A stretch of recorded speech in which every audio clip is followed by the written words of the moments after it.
ლიკვიდირებული ძაღლების 29 ძაღლის სადღაც გადაყვანა. მათიაშვილი აძებს ის ხელშეკრულებებისაც დაუდგეს. ვიპოვეთ კერძო ინდოწარმოები არიან ბრიგადარის ინდოწარმოები არიან თბილისი, გარდაბანი, მარნეული, რუსთავი ემსახურებიან იმათ თავისი ტექნიკით, თავისი ბრიგადარის და გახავთ ეს ძაღლი. და მიყავთ თბილისში და თბილისში გიყავთ მიყავთ ჩვენი რაიონიდან. საათ კონკრეტულად ადგილის არის. არ ვიცი. რატომ არ იცით? ხო შეიძლება დაინტერესდეს. საინტერესო რატომ არის? ძაღლების ბედით უნდა ვიყო დაინტერესებული. 100 მათანწალა ძაღლი არ ჩანს, რომელიც დაიჭირეს და სავარაუდოდ დახოცეს და თქვენ რა გაქვთ ამ შესახებ. გარდაბანში არის თავშესაფარი? გარდაბანში თავშესაფარი არ არის. ძაღლების თავშესაფარი არ არის? არის. გარდაბანზე რა მაინტერესებს? არის მარნეულში თავშესაფარი ძაღლების? მარნეულში არ არის თავშესაფარი. არის თუ არა ძაღლთა თავშესაფარი ბოლნისში, ეს როგორ გქართ? რა არის? ძაღლთა თავშესაფარი უპატრონო ძაღლების.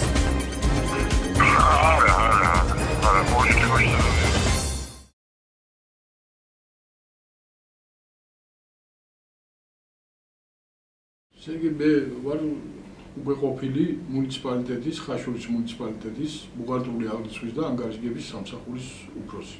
42,360 ლარია გამოყოფილი. აგერ ნახეთ ეს ყველაფერი პროგრამები, რომელიც მიღება. ამ პროგრამებში გათვლილია ყველაფერი, ჩამოწერილი აქვს ხელფასები, ეს არის ერთი IP, შემდეგ გადაარქვეს სახელი ამ IP სარიტუალო მოსა და დაარქვეს სავანე. აქ ყველაფერი აქვს გაწერილი, სათითაო მანეთებით, ლარებით და ყველაფერი. ეს ხდება მესამე კვარტალში, როდესაც ითხოვენ თანხას, აგერ არის წარმოდგენილი მათ მიერ წარმოდგენილი ქვეპროგრამაში, მაწანწალა ძაღლების მოვლა პატრონობაში და აი აქ არის 21,700 ლარი. ანუ არაფინანსური აქტივების ზრდა, სადაც მითითებულია პირდაპირ 6,700 ლარი. და ეს ბუღალტრის მიერ არის, მათი ბუღალტრის მიერ განწერილი. აქ ხდება, რომ ეს არის ესე იგი იმის ძაღლების თავშესაფრის ასაგებად შესაძენი მასალების ღირებულება 6,700 ლარით. უნდა შეეძინათ მასალები და 15,000 ლარი წერია აქ თოფის შესაძენად. რაღაც არ ვიცი რა თოფი ასეთი 13,000 ლარი, 13,500 ლარი და დანარჩენი ინვენტარი. იმ ძაღლების დასაჭერად, მაწანწალა ძაღლების დასაჭერად. ეს თოფი როგორც განმარტა, თვითონ ეს ყოფილა ძალიან ძვირად ღირებული თოფი, რომელიცაც უნდა დააძირონ ძაღლები, უმტკივნეულოდ დაიჭირონ და ესე იგი, აი ასე ეს თანხა მოითხოვეს. მოითხოვეს მესამე კვარტალში. ანუ რა თვია, რა რიცხვია? ეხლავე გეტყვით რა თვია, ეს არის 2013 წლის მესამე კვარტალი, ეს არის 16 ივლისი 2013 წელი. წერილი შემოვიდა ჩვენთან, ანუ შემოვიდა 17-ში 07-ში. ვინ მოითხოვა ეს? ეს მოითხოვა IP სარიტუალო ანუ სავანემ და მისმა დირექტორმა ემზარი ბუაძე აწერს ხელს ამას. ამის შემდეგ რა თქმა უნდა ჩვენ ეს თანხები გადაურიცხეთ 42,000 ლარიდან გადაურიცხეთ 32,000 ლარი რამდენ ხანში? მესამე მოთხოვნისთანავე გადაურიცხეთ. დღეების სულადეთი რამდენია? მეორე მესამე დღეს თუ ერთი კვირა მაქსიმუმ? მაქსიმუმი 5 დღე. 5 დღე. ანუ მის ანგარიშს ეს თანხა უკვე 25 მე-7-ს იყო ასახული. დანარჩენი ქვეპროგრამებშიც რაც ეკუთვნოდა განწერით და იმით იგივე საფლავების მოვლა პატრონობაში, იგივე გამწვანებაში ეს თანხები ჩაირიცხა. ეს თანხა, რომელიც 32,000 მარტო მაწანწალა ძაღლების და მოვლა პატრონობაში გადაურიცხეთ ამ ქვეპროგრამაში და დანარჩენი ის ნაწილი თანხისა, რომელიც ეკუთვნოდა მესამე კვარტლის მოთხოვნით, ისინიც ჩავრიცხეთ. ისინი ჩაირიცხა, ახლა გეტყვით სულ მთლიანად ესე იგი ეს არის ხარჯები, აი ეს აგერ მოთხოვნები 17,000 ლარი იყო თუ რაც იყო, ყველაფერი ის თანხა, რომელიც ეკუთვნოდა მას დანარჩენ ქვეპროგრამებშიც ჩაურიცხეთ. პროგრამაა შედგენილი მთლიანი წლიური და იქ არის გაწერილი, რომელი სამუშაოსთვის როდის უნდა ჩაირიცხოს ფული IP-ისთვის, როდის უნდა ჩარიცხულიყო და ეგ უკვე აი იქ არის გასარკვევი პროგრამას უნდა გაყვეთ ის პროგრამა აუცილებლად თქვენ უნდა ნახოთ და იმ პროგრამაში წერია გაწერილია რომელ თვეში რა თანხა უნდა გადმორიცხულიყო და რა საქმეზე უნდა გადმორიცხულიყო. შემდეგ გადის რა თქმა უნდა პერიოდი გადის იმისა რომ უკვე უნდა წარმოადგინოთ ხარჯვითი პროგრამის ისინი და შემდეგ უკვე მეოთხე კვარტალში მოითხოვს დანარჩენ თანხასაც, დანარჩენი თანხების ჩარიცხვასაც ჩვენ ვერ წარმოადგინა ამ ადამიანმა ეს დოკუმენტაცია და აქ არ იყო ასახული იმ აქტივების და რო იყო განსაკუთრებით იმას მივაქციე მე ყურადღება 21700 ლარი ხო და რო არ იყო ის მოთხოვე ახლა სიტყვიერი მოთხოვნით ბუღალტერს რო წარმოედგინა შემდეგ როდესაც ორშაბათის თათბირზე თვითონაც ესწრებოდა ბატონი ემზარი ბუაძე წამოდგა და ესეთი რაღაცა ამბობს ეს ადამიანი რომ მე აი თანხები მოვითხოვე და ველოდები დანარჩენი თანხის ჩარიცხვას. ანუ ეს უკვე იწყება მეოთხე კვარტალი ოქტომბერი, ნოემბერი, დეკემბერი და ეხლა მეოთხე კვარტალის თანხა შეიძლება მე სუფრის დაფინანსება ტრანსფერი როცა მომივა, შემიძლია ის გადაურიცხო ოქტომბერშიც, ან ნოემბერშიც და ასე სანამ არ დამთავრდება ეს მე, იმიტომ რომ საკმარისი თანხა იყო 80% გადარიცხული იყო თანხების უკვე. და იქ ითხოვს ამ თანხას მე ვეკითხები კაცო ამ ემზარი ბუაძეს იქ წარმოდგენილი კი ბატონო ემზარ მაგრამ მე თქვენთან ერთი შეკითხვა მე თქვენ ბუღალტერსაც ვთხოვე მეთქი რომ წარმოედგინა და დღემდე არ მოუტანია მეთქი და ოფიციალურ წერისაც თუ კიდე მოგმართავთ მეთქი აი ეს თანხა სად არის ეს თანხა მეთქი საწავიდა ეს 21000 აქტივების და ეს შეიძინეთ მეთქი ეს ხო ჩვენი ქონება მუნიციპალიტეტის ქონებაა ის ჩვენთან უნდა აისახოს ბალანსი ის ვინაიდან ჩვენი შექმნილი IP-ა აი ეს შეიძინეთ მეთქი ეს ინვენტარი ბოლერების ასაგება დაიწყეთ აშენება ეს ხო რა თქმა უნდა ეს თოფი ეს ყველაფერი შეიძინეთ მეთქი არა არ შემიძლენიაო მაგრამ მაშინ ეს თანხა ანგარიშზე გაქვთ მეთქი ბატონო ემზარ მეთქი ალბათ აბას აწაიღებდით მეთქი და არა არ ამაქვს ანგარიში აბა სად არის მეთქი სად განკარგეთ ეს თანხა როგორ იმას ბოლერები ააგეთ მაშინ რაღაცა არა ეს თანხაო ყვავილების რაღაცას ამბობს კაცო ყვავილებშიო ყვავილები შემოვიტანეო თუ ისაო რა შუაში აქვს ყვავილები კაცო მაგი გამწვანების თანხა ცალკე ქვეპროგრამაა და გადმოგირიცხეთ მეთქი კაცო იმ პროგრამაში წერია ყვავილების მორწყვაც ისიც დასუფთავებას და ხო გადმოგირიცხეთ კაცო რა შუაში ეს ამას ვერ ამბობს ვერ ასაბუთებს ეს კაცი ვერაფერს ეს როდის მოითხოვა მეოთხე კვარტლის რომელი თვეა დასაწყისში ესე იგი ოქტომბერში აგვისტოსო სექტემბერი ოქტომბრის დასაწყისში უკვე ითხოვს ამ თანხას სულ რამდენი იყო დარჩენილი მეოთხე კვარტლის 10000 ლარი იყო დარჩენილი 42000 ვინც გამზადებულ სრულყოფილ დოკუმენტაციას მიიღებს და თანხის გადარიცხვას დააყოვნებს არასწორად იქცევა მაგრამ ხო იყო გადარიცხული გარკვეული 80% მაინც თანხის თავშესაფრის აშენებისთვის და დეკემბრამდე მაინც არ მოხდა აშენება. მაინც გაუგზავნებს სავანეს ხელშეკრულებებს მომდევნო ხელშეკრულები არა გვაქვს ეს არის მუნიციპალიტეტის მიერ შექმნილი არა კომერციული იურიდიული პირი რომელიც ჩვეულებრივად არსებობს და იარსებობს კიდევ ერთხელ სანამ უკეთესი არ აღმოჩნდება რატო ამის მერე ამ ყველაფრის მერე როდესაც ამდენა ის იყო რომ მე ამ თანხას ვეუბნები წარმოვიდგინე დოკუმენტაცია იურიდიულ სამსახურს საბუთები მივეცი ისა და არაფერი წარმოდგენა არ არის შემოდის იურიდიული სამსახურიდან იქ რომ ვითომ ქვეპროგრამებს აქვს საშიშროება იღუპება ქვეპროგრამები და ის ასე შემდეგ და გიორგი ბერაიას აი ნახეთ გადარიცხე თანხა სასწრაფოდ იგივე მოადგილე გადარიცხე თანხა სასწრაფოდ საუბარია იმ დარჩენილ 10000 დარჩენილ 10000-ზე და დანარჩენ ნახეთ აი აქ წერია მე გადარიცხეთ თანხა იმის მე ასეთ რეზოლუციას ვაწერებ თავარ ბუღალტერს ბატონ ბერაიასა და ბატონ მამუკა ციქარიშვილის ბრძანების საფუძველზე გადარიცხეთ ეხლა ხელოსნებთან დანიმასთან მიტანილი გვაქვს მასალები ყველაფერი შეძენილი გაკეთებული და მიდის მოწყობა გულიერები კეთდება სეტკებით რკინებით და თუნუქის ფურცლები და ოქტომბრის ბოლოს დავეწყებ მშენებლობა და ტემპით მიდიოდა მშენებლობა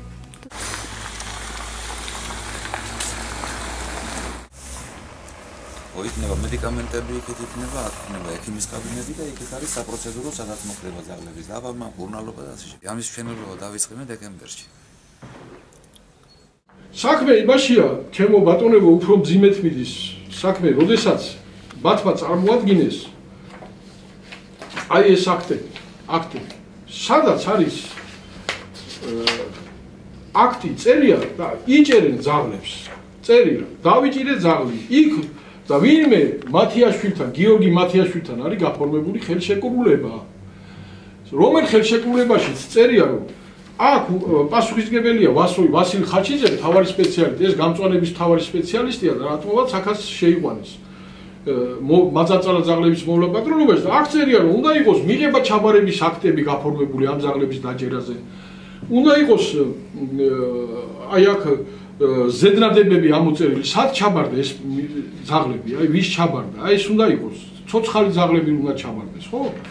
თუ ის არ არის დავადებული და აქ თვითონ ხელშეკრულებაშია მოცემული, რომ ამას უნდა ადასტურებდეს ვეტერინარი, სპეციალური ექიმი და ასე შემდეგ.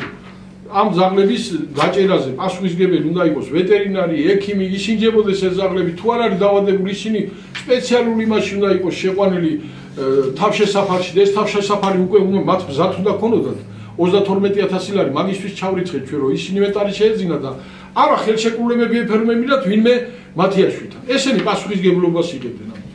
ასევე ამ ძაღლების პროგრამისთვის ბატონი ბერაიამ გამოაცხადა ჩადო ასეთი იმა და შესყიდვება გამოაცხადეს ტენდერი მანქანის შეძენაზე და შევიძინეთ Ford Transit-ი, რომელიც ნომერია დღეს მოძრაობს ის Ford-ი და სხვა მოვალეობას ასრულებს, შიგნით სკამებია განთავსებული და დაყავს ბატონი ემზარბუაძე ბატონივით და იმას ის Ford-ი შევიძინეთ ჩვენ მაწანწალა ძაღლების დასაჭერად, ესე იგი უნდა მოწყობილი იყოს ზედ გალიები, სადაც დაიჭერდნენ, მოათავსებდნენ იმ ძაღლებს ამ გალიებში და შემდეგ გადაიყვანდნენ და უნდა მოწყობილი იყო ასევე თავშესაფარი. იმ თავშესაფარში და მიგვეხედა გვენკურნალა კვების თანხები იყო გამოყოფილში, ყველაფერი განწერილი იყო იმ პროგრამაში და ამის იმისთვის ვიყიდეთ ეს ფორდი და გადავიხადეთ ჩიგ 8900 ლარი. სხვა არაფერი გადაიღეთ ხაშურში? ის ფორდი იმიტომ ვიყიდეთ, ემზარიბუაძე შეკატავა წინ და უკან კაცო. ეს ხო დაუშვებელია, ეს რა ხდება მე არ ვიცი. ხო და აი ეხლა დღესაც შიგ სკამები უდგენ დაკატაობენ კაცო. არავითარი ძაღლებს. ეხლა უარესი კიდე ეს ხელშეკრულება გააფორმეს, ეს ძაღლებს იჭერენ და აგერ არის აქტები შედგენილი, აბსურდული აქტები ხელს აწერენ, ნახეთ აქ კიდე აი რა ხდება აქაცო, აქტებში დავიჭირი ამდენი ძაღლი და უარესი. ნახეთ წაიკითხეთ ზედნადები, რომელშიც წერილში წერს, ემზარიბუაძე წერს, გამოგვეპარაო, ეგეო, თქვენ თვითონ არ იყო განკუთვნილიო ეს აბსურდული ზედნადები დახოცილი ლიკვიდირებული ძაღლების 29 ძაღლის სადღაც გადაყვანა. მათიაშვილი აწერს ის ხელშეკრულება ვისაც დაუდეს. დამიბრუნე უკანა კაცო. აი ნახეთ ეს რა ხდება ეს და ფაქტიურად რატო დამიბრუნოთ ეგ დოკუმენტია? რატო და ეს ახლა ავლენს იმას რომ თურმე იმ ძაღლებს ხოცავდნენ კაცო. გამომდინარე ეს უკვე ჩვენ ასე ეს დოკუმენტი როგორ ჩაგივარდა ხელში? როდესაც წარმოადგინეს საბუთები და თარიღი გითხარით დოკუმენტის. თარიღი არის 28/07/2013 წელი.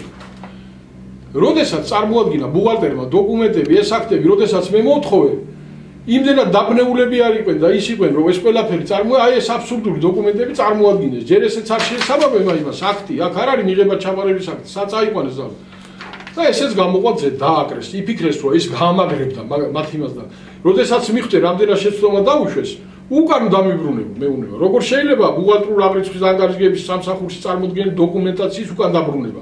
ესეც არიცია მაგათი.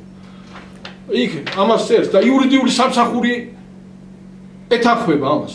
ეს თუ იცის გამგებელმა ეს დოკუმენტი. ვაჩვენე, კი ბატონო, ყველაფერი გამგებელის მე წარუდგინეს. და მაინც მოითხოვა იმან თანხების იმ აიბზე ჩარიცხვა. აი, ამის მერე მოითხოვა. არ ვიცი რა უნდა ეთქვა, მე უთხარი ეს რა ხდება ბატონო გოგიმეთქი, მე უთხარი იმას, ბერაიას. აი ეს ხდება აქ მეთქი, ეს თანხების გაფრანგვა ხდება ლამის აქ მე უთხარი, ეს არ უყიდია ამ კაცს ესენი აქტივები რომ მოითხოვა ის 21000 განსაკუთრებით სხვა ყველაფერს თავი დავანებით.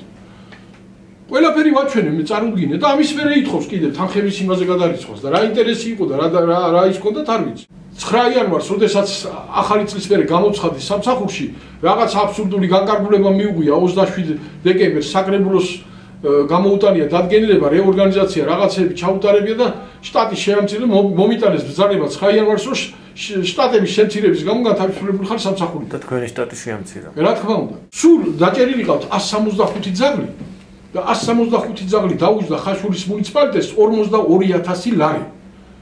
წარმოიდგინეთ რა ხდება. პლუს 8900 ლარი დამატეთ ის მანქანა რომელიც შევიძინეთ ემზარ ბუაძე კატაობს გამოდის რამდენი კაცო 52000 ლარი 52000 ლარი თურმე დაგვიჯდა ჩვენ 165 ძაღლის უკვე ფაქტიურად ეგ დამტკიცებულია ლიკვიდაცია ძაღლების ლიკვიდაცია დაგვიჯდა 52 ეს ხო რაღაც არ ვიცი სად მიდის ეს საქმე მე ვერ ხვდები და იმის მაგივრად რომ მადლობა გამოეცხადებინა ჩემთვის ბატონ ბერაიას და აი ასეთი საქმე ისა სამსახური შტატი შეამცირა იმის გულ გამოვეშვს რა ინტერესი ქონდა ამ კაცს მე ვერ ხვდები ალბათ ქონდა ინტერესები იმ ემზარ ბუაძესთან ერთად და აკეთებდნენ ამ სიბინძურეს ჩვენ ნახეთ ერთ დოკუმენტში რა ჯდება ერთი ძაღლის არ ვიცი ხო აქ წერია აგერ არის რა ჯდება ერთი ძაღლის აქ უწერია 49 ლარი და 20 თეთრი ერთი ძაღლის ლიკვიდაცია არის მაგრამ სინამდვილეში მუნიციპალიტეტს დაუჯდა ერთი ძაღლის ლიკვიდაცია, იმიტომ რომ იმ 51000 პლუს ის მანქანაც რო დავამატოთ და არამიზნობრივად დადის პლუს ის 42000 ლარი, ისა 200 ლარზე მეტი უჯდება, 260, 270 ლარი უჯდება. ერთი ძაღლის ძაღლის ლიკვიდაცია. ხაშურის მუნიციპალიტეტს. და ამას ქვია ჰუმანური მეთოდებით, ესე იგი ხალხს თურმე ის უარ მიადგეს, რა ქვია, საშიშროება, ჩამოაყალიბეს ესაები და აი რა თანხები დაგვიჯდა. სანამ ეს ვოლიერების დამშენებლობა და ძაღლების თავშესაფრების ექნებოდა, ჩვენ გამოვაცხადეთ ტენდერი. ცხოველების დაჭერაზე და გაყვანაზე. წესით ტენდერი ორჯერ ჩავატარეთ. არ მიიღო არც ერთმა ორგანიზაციამ მონაწილეობა და მე ვიპოვეთ კერძო იმდროინდელი წარმოებები არიან ბრიგადა არის იმდროინდელი წარმოებები არიან თბილისი გარდაბანი მარნეული რუსთავი ემსახურებიან და იმათ თავისი ტექნიკით თავისი ბრიგადა არის და გახავთ ეს ძაღლები და მიყავთ თბილისში და აბარებენ ალბათ ძალიან უჭირთ იმათაც სოციალურ ჩაბარება და ჩვენ გვიდგენენ საბუთს რომ გაიყვანოს და ზოგ სამარხზე აბარებენ და ყველა საბუთს გვიდგენენ სადაც თქვენ პერიოდში ხელშეკრულებაში დაწერია რომ გიორგი მათიაშვილს გაყავდა ეს ძაღლები ვინმე ინდმე წარმე გიორგი მათიაშვილს ინდმე კი ტენდერით იყო და ხელშეკრულება არის დავდებული 3 აპრილს დიახ, და როგორ მუშაობდა ეს პიროვნება? განყოფილი იყავით თუ არა?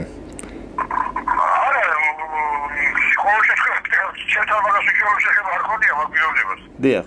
მე ხავი ისა კომისიის თავმჯდომარე სატენდეროს ჩვეულებრივად, მაგრამ ეს შეხედვით სამსახური ვიცავდა ტენდერებს. დიახ. ეს ტენდერების აპორებდა იმას ხოდა უჩვეულ შეხედვა, ეს თავის პიროვნება ვიდა. ინსპექტორების ჯგუფს გულისხმობთ ალბათ, ხო? დიახ. თქვენ რა გქონდათ ინფორმაცია, მართლა გაყავდა თუ ხოცავდა ეს პიროვნება ბოლნიში ძაღლებს? აი, ვერ გიჩვენე შემოგივლენ და ვერაფერს. თავარია გაყავდა, ხო, რაიონიდან? კი ბატონო, ახლა მოგიწევთ. 2013 წლის 3 აპრილს არის დადებული. ძალაშია 2013 წლის 31 დეკემბრამდე. ხელშეკრულება საგანი ეხლავე ერთი წუთით ხელშეკრულების საგანი ბოლნისის მუნიციპალიტეტის ტერიტორიაზე უმეთვალყურეოდ დარჩენილი ძაღლების თავშესაფარში გადაყვანის საჭიროების შემთხვევაში ევთანაზიისა და გაუნებელყოფის მომსახურება. სწორად წავიკითხე. ღირებულება 25000. არა, მაგას ვკითხულობ, სად მიყავდა, რომელ თავშესაფარში მიყავდათ თქო? ანუ კიდევ ერთხელ გიმეორე, დიახ. კონკრეტულ მომსახურებას ზედამხედველობას უწევს არაშეზღუდული სამსახური. აქედან გამომდინარე ოფიციალური წერილით საჯარო ინფორმაციის სახით მოუწერეთ მუნიციპალიტეტს გარკვეულად კანონის დაცვით მატებში და ყველაფერშიც მიიღებს შესაბამის ინფორმაციას. მესმის ბატონო გიორგი, მაგრამ ჩვენ ეს ხელშეკრულება გვაქვს და რაღა მოგწეროთ. რაღა მოვითხოვოთ. აქ წერია თავშესაფარში და მე ვკითხულობ არის თუ არა თავშესაფარი ბოლნისში თქო და თუ არ არის მაშინ სად მიყავდათ თქო. კადონზადა რა მაინტერესებს არის მარნეულში თავშესაფარი ძაღლების? ანუ მარნეულში არ არის თავშესაფარი, ჩვენთან რამდენიმეჯერ იყო ამასთან დაკავშირებით, ანუ რომ გახსნილიყო, მაგრამ ჩვენ ახლა კონკრეტულად ტენდერს ვაცხადებთ მომსახურებაზე, მაგრამ როგორც ასეთი არც რუსთავში, არც ანუ ახლო მიმდებარე ტერიტორიაზე თავშესაფარი არ არის. კი, ჩვენ გარდაბანშიც დავერეკეთ, ბოლნისშიც დავერეკეთ და არსად არ არის და საინტერესოა ამ კაცად მიყავდა ეს ძაღლები. აი ეს უკვე არ ვიცი. არც ერთმა მუნიციპალიტეტმა არ იცის და რაშია საქმე, ხოლმე უგვეტყვით. რადგანაც არ არის თავშესაფარი, არ ვიცი ახლა თან მიყავდა ახლა ეს საუბარი ნამდვილად არ ვიცი. მე კონტროლზე არ ვიყავი და არც გარდაბანში არის თავშესაფარი? გარდაბანში თავშესაფარი არ არის. ძაღლების თავშესაფარი არ არის? არა. ხაშურში 100 ძაღლი არ ჩანს, რომელიც დაიჭირეს. 100 მატანწალა ძაღლი არ ჩანს, რომელიც დაიჭირეს და სავარაუდოდ დახოცეს და თქვენ რა გაქვთ ამ შესახებ? არ დაინტერესებულ ხართ? მე მაგის ინფორმაცია არა. ბატონო დავიწყეს. გუშინ გითხარით რომ თბილისში მიყავთო ეს მაწანწალა ძაღლებიო და თბილისში სად მიყავთ? თბილისში გიებდა მიყავთ ჩვენი რაიონიდან. სად? კონკრეტულად ადგილი სად მიყავთ? არ ვიცი. რატომ არ იცით? ხო შეიძლება რომ დაინტერესდეს. საინტერესო რატომ არის? თანხით გამორიცხულია უკვე. იყო. კი. ძაღლები დაჭერილია, მაგრამ არ ჩანს ეს ძაღლები სად წაიყვანეს. ორგანიზაცია იცით თუ დაწესებულება თუ ფირმა ვისაც მიყავს ეს ძაღლები და გაესაუბრეთ. არა, გავესაუბრეთ, მაგრამ თბილისი არის დიდი და კონკრეტულად სად წაიყვანეს ეს. არ ვიცი მეთქი. ხო უნდა იყოს დაინტერესებული. სავანე შეიძლება მოიპოვოთ ერთ მისამართი. ვერ მოიპოვეთ მათგან. მე არ ვიცი მეთქი. ხო უნდა იყოს დაინტერესებული. ძაღლების ბედით უნდა იყოს დაინტერესებული. აშენებული იყო ის თავშესაფარი. იმ თავშესაფრის აშენებას სულ არ უნდა და ერთ თვეში ავაშენებდით და მერე დაგვეწყო ამ ძაღლების დაჭერა. და შეყვანა იმ თავშესაფრებში და მოვლა პატრონობა კაცო. როგორც არის ცივილიზებურად და იმათ, როგორ შეიძლება ესეთი რამე? არავინ არაფერს არ იტყოდა. ყველა დაეთანხმებოდა და ტაშ დაუკრავდით ბატონ ბერაიასაც და ბატონ ემზარბუაძესაც, მაგრამ ხედავთ რეები ხდება. რა საშინელებები ტრიალებს კაცო. 52,000 ლარი. ეს მარტო იმაში და წარმოიდგინეთ სარიტუალო იმაში საფლავების მოვლა პატრონობაზე 74,000 ლარია ჩარიცხული. კაი, გამწვანებას დავანებოთ თავი პარკებს სულიდან იმას სულიდან იმას. ეს 74,000 ლარი საწაიღეს. ეს ნაგავი, რომელიც არის დასახელებული გატანილი ნაგავი, რა რაოდენობის ნაგავია? 1000 რაღაც. ეს ერთ თვეში წარმოადგენს 1138, მეორე თვეში 200 რაღაცა. ანუ ადის 1500 კუბზე. ეს ხო კატასტროფაა კაცო, ეს მოსახლეობის შეურაცხყოფა. ყველა მოსახლე თვითონ ასუფთავებს თავის საფლავს და ის. გადაამოწმეთ, მივიდონ ნახონ ის გამოტანილი დამწვარი ნაგავი და ისა შეიძლება ადგილზე დია ისე და გატანილი არის. იქ უნდა გაკეთებულიყო შესასვლელები. რა მოცულობისა გამოდის ჯამში და როგორ შეიძლება და ამის გადანაწილება დღეების მიხედვით? რამდენი შეუძლებელია, რასაც ეგენი წერია, შეუძლებელი. კიდე გეუბნებით 1000 ეს არის კოლოსალური რაოდენობა ნაგავისა, რომელიც არ ვიცი, სად უნდა წაიღოთ ამათ. მაგრამ სიგრძე და სიმაღლე რამდენი შეიძლება იყოს? ეხლა მე გეტყვი 1000 კუბი, ესე იგი, ავიღოთ 100 მეტრი 10 და სიმაღლე რამდენი იქნება? 1 მეტრი. 1 მეტრის სიმაღლის, 100 მეტრის სიგრძის და 10 მეტრის სიგანის. აი ეგ არის თლიანად 1000 კუბზე მაქვს ლაპარაკი და თუ 1500 კუბია, 150 მეტრის სიგრძე უნდა კონდეს, 1 მეტრის სიმაღლე და 10 მეტრის სიგანი. და ამ ნაგავის გატანას რამდენი რა დაჭირდებოდა, რა რესურსები? მაგათ ყავთ ერთი მანქანა, საფირთო მანქანა, რომელსაც დღეში 10 რეისი უნდა გაეკეთებინა, რომ ეს ნაგავი გაეტანა 2 თვის განმავლობაში, თვენახევრის განმავლობაში იმ სასაფლაოებიდან. დღეში 10 რეისი. 6-ვე ანგარიშოთ, როგორ უნდა გაეკეთებინა ამ მანქანას. იმიტომ რომ სხვა მანქანა მაგათ არ აყავთ. ხელშეკრულება გაქვთ ვინმესთან გაფორმებული ნაგვის გატანაზე, შეიძლება მანქანები დაიქირავეთ, შეიძლება ის დაიქირავ. არავითარი არაფერი არ წარმოუდგენს. ზედმეტი და ისა არაფერი არ წარმოუდგენს. რომ იცოდეთ ახლა მაგას მე მინდა ახლა არ მინდოდა მეთქვა, მაგრამ ვიტყვი ამასაც რომ ამ ემზარი ბუაძე არის 79 წლის კაცი უკვე. მის უკან დგია მისი შვილი სოსო ბუაძე, რომელიც ინფრასტრუქტურას ხელმძღვანელობდა გასულ წლებში. და შემდეგ ეს პიროვნება იყო ნაციონალური მოძრაობის ფუძემდებელი, გამყალბებელი, რომელმაც 5 გატეხა არჩევნებზე, იგივე მონაწილეობა მიიღო, ეხლა ნაციონალური იმას უჭერდა მხარს კაცო, ბაქრაძეს და იმას. მე იმას კი არა, ვისაც უნდა დაუჭიროს ხარი, მაგრამ თქვენ წარმოიდგინეთ ეს პიროვნება მთელი წლის განმავლობაში გიორგი ბერაიას ყავდა ექსპერტ კონსულტანტად აყვანილი და 1000 ლარს უხდიდა ხელფას, რომელიც არამიზნობრივად მიმაჩნია მე ესა, იმიტომ რომ 3 მოადგილე ყავდა ამ კაცს, 2 თანაშემწე ყავდა და რა შეჭირდებოდა ეს ექსპერტ კონსულტანტი კაცო, ეს სოსობუაძე მე ვერ ხვდები. ამ ძაღლების დაჭერაზე და იმაზე მუნიციპალიტეტმა იანვრის თვეში გამოაცხადა ტენდერი, რომელი იანვარში? 2013 წლის იანვრის თვეში. დახოცილი მანქანისგან დახოცილი ძაღლების ქალაქიდან გატანა. და არ მიიღო არავინ მონაწილეობა, იქ 360 ძაღლზე იყო გამოცხადებული ტენდერი. და ის იმ ტენდერს იძახიან გამოაცხადებო მე. კი ბატონო, არ მიიღო მონაწილეობა, იმიტომ ასეთი არამიზნობრივი ხარჯვა ახლა თანხების მოგეცი თანხა 32,000 ლარი, რისთვისაც მოგეცი ის უნდა გააკეთო. უნდა აშენო თავშესაფარი, მანქანა ცალკე გიყიდეთ, იმ თანხაში კი არ შედის კაცო. ცალკე ვიყიდეთ ის თანხა, ტენდერი გამოცხადა 8,900 ლარი, მანქანა შევიძინეთ კაცო. სპეციალურად. და 32,000 ლარი შეგაიდეთ მომიშვილო, ის ვეღარ აშენე და ვერ გადახურე, გალიები ვერ მოაწყე, თოფი ვერ იყიდე. ხო თქვი უნდა ვიყიდო კაცო, დამჭერი მოწყობილად მანქანაც გიყიდე. მეტი რა ვქნათ ეხლა? თქვენი აზრით დეკემბერში არ დაიწყოს დაჩქარებული წესით ამ თავშესაფრის აშენება? რაღაცა ვითომ უნდა თვისა დაფარონ ამით, ჩემი აზრი ეს არის, მეტი არაფერი. მაგით ახლა გადაფარონ ის არა, აი ვაშენებ. თვითონ აცხადებს იქ მე მოусმინე ოქტომბრის თვეში დავიწყეო 1 ოქტომბერს მშენებლობაო და მშენებელი იძახის დეკემბერში 3 დღეში ავაშენეო ის ხუხურა რაღაცა 5-4-ზე არის რაღაც რომ შევატყე ისა და არაფერს არ შეეფერება და მე უნდა ავაშენო გოლერებიო და რაღაცეებიო და ეს უკვე აშენებული უნდა კონდეს. დახარჯა იქა 5-6,000 ლარი, მაგრამ გამოვაკლოთ 42,000 ლარს, გამოვაკლოთ 10,000 თუ მინდა. 32,000 ხო დარჩა კაცო. საწაიღო ეს 32,000 ამ კაცმა კაცო. გავყოთ ესა 165 ძაღლის ლიკვიდაცია დაგვიჯდა, შეგვეძლო მაშინ თუ დახოცვას ვაპირებდით ამ ძაღლებისაც.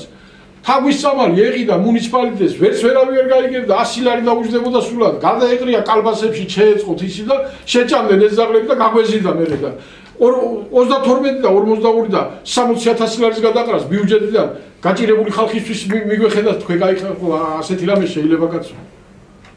თუ ამას აპირებდნენ, სულ ისე შეიძლებოდა ვერც გაიგებდა ვერავინ და ხალხი ვერ გაიგებდა ამას კაცო. 100 ლარის იმას ვიყიდიდი, კალბასსა და იმასა, თაგვის წამალსა და დაუყრიდი იმ ძაღლებსა და დაგორდებოდი ძირსა და გავიტანდი მე რა ბოლო-ბოლო. სიცხვილე არ არის კაცო. ბატონ თემო, რა მაინტერესებს ახლა თქვენ რაიონებში რაღაცებს ვიკვლევ, პიროვნება არის რომელიც ძაღლებს იჭერს და მე საერთოდ მიყავს ვეღარ პოულობთ და ვინმე სხვა ჩამოყავს ხოლმე თქვენს თავშესაფარში და აი ხაშურიდან, მაგალითად ბოლნისიდან, გარდაბნიდან ძაღლები. გამორიცხულია. არა. ჯერათი არა. მაგ მოხდა ხორცის ბიზნესია ჩათვალეთ. კი. თუ ეს არ არის კონტრაქტორი ფირმა. დიახ. კონტრაქტორი პიროვნება ფიზიკური პირი არა რაღაცა, რომელიც მუნიციპალიტეტებს გაფორმებული არაკანონიერი ვითომ ტენდერში გამარჯვებული ხელშეკრულება. ჩათვალეთ რომ ეს არის ხორცის ბიზნესი. უკაცრავად, ისევ მე გაწუხებ ჟურნალისტიმ. ეს ნომერია მითითებული, რა კიდე გადავამოწმეთ გიორგი მათიაშვილზე. შემოგეძლო მე ეს ნომერი მაქვს. ეს არის 5-50-50-54, ხო? ხო, ჩემი ნომერია და მე ეს სვაბან ვინამეტი. და ეს ნომერი ამ დიდი ხანია გააქვთ თქვენ? ეს ნომერი? დიახ. ამ ხანი იქნება, მე რამდენი ხანი რა მე ეს ნომერი ხო გასუს 3 თვე? აჰა, 3 თვე იქნება. კარგი. ხო, 3 თვე მეტი არ არის.